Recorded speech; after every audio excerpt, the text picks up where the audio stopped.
Mental fitness is the high end of mental training and requires deliberate, consistent action to achieve and maintain. This is Neil Wadier with the AMPT Weekly Podcast discussing mental performance and the importance of mental fitness. Mental performance is your ability to effectively use mental skills and abilities to achieve specific goals or objectives. It's a crucial aspect of success in many areas of life, including sports, education, and business.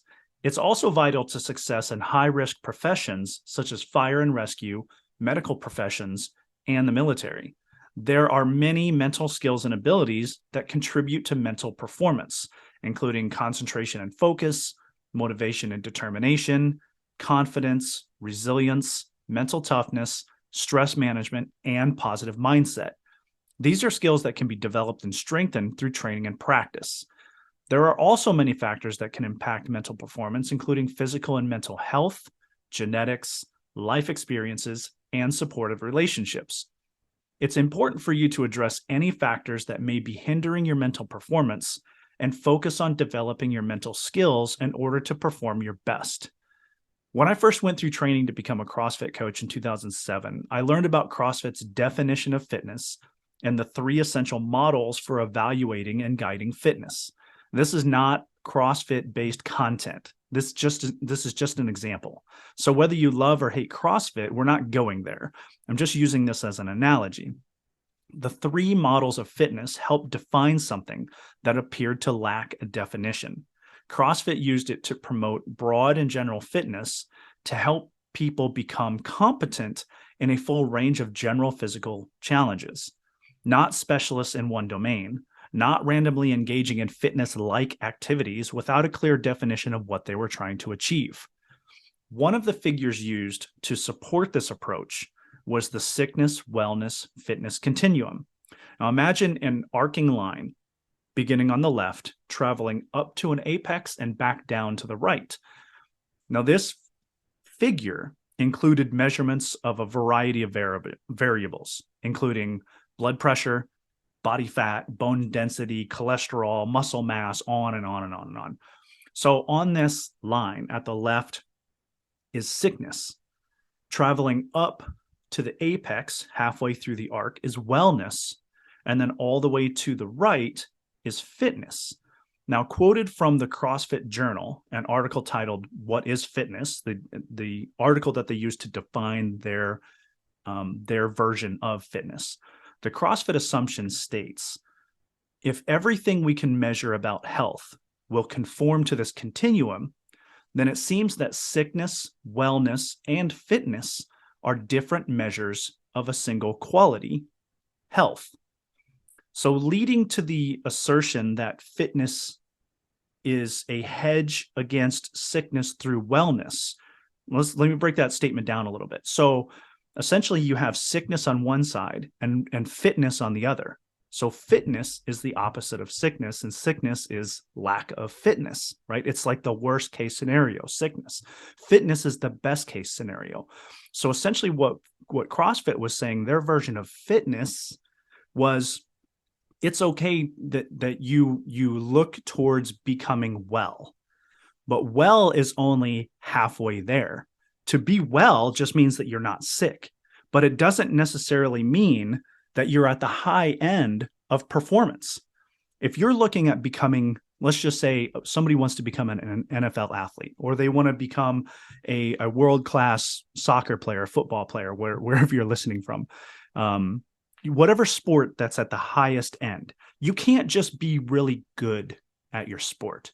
You have to be at the top end in every domain associated with that sport. So when you look at this continuum from sickness to wellness through to fitness, the idea is that fitness is that high end. And so that's what they were using as one of their models, one of their figures of trying to create a definition to something they didn't feel was an existing definition.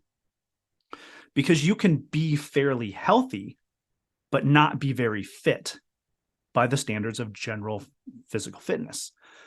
Now, you can be uber competitive in a single domain, let's say a distance runner, or even let's take a triathlete. You're uber competitive in 3 different things, but you could lack body mass which is necessary for healthy living. You're still very, very competitive in your sport, but are you really fit? Are you really, really healthy on that high end? The CrossFit definition of fitness says no. Any fitness protocol, diet, nutrition, exercise, supplements, must not only encourage and promote wellness, it must lead to fitness, the high end of performance. Now, although this model was based on physical fitness, it can be easily adapted to mental fitness as well. And we can throw around terms such as resilience, mental toughness, and grit, but not really have strong definitions of what these concepts mean. So what does it mean to be at the high end of your mental performance?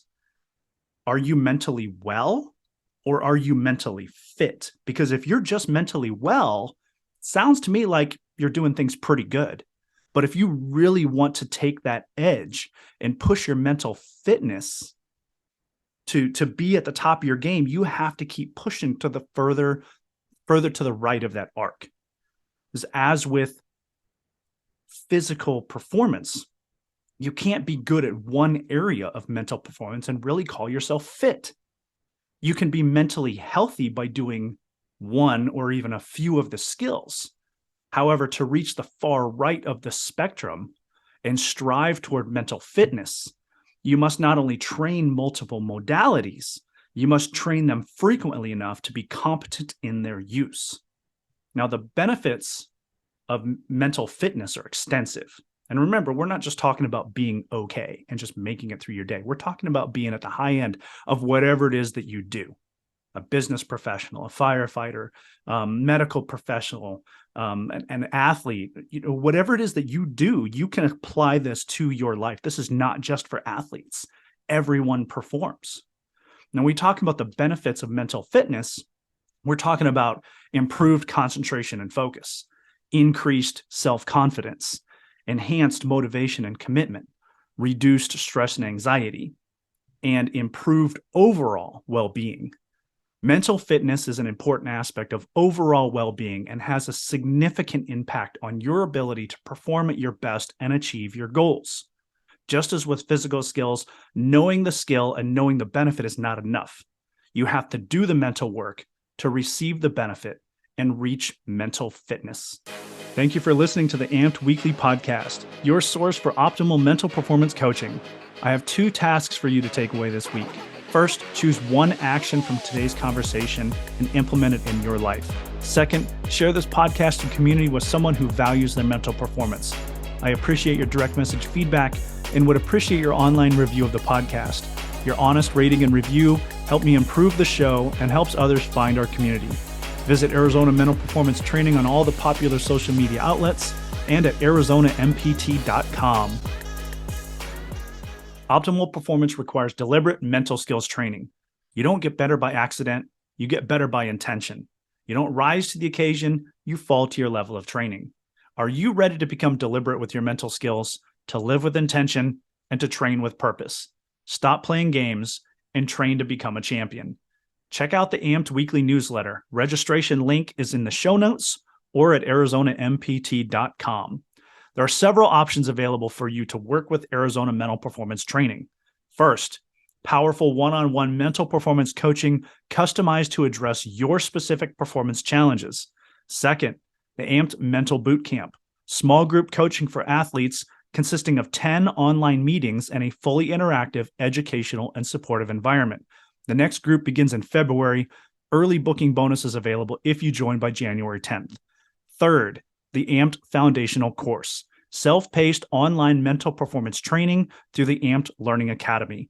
For more information on all 3 of these options, check out ArizonaMPT.com or email hello@ArizonaMPT.com.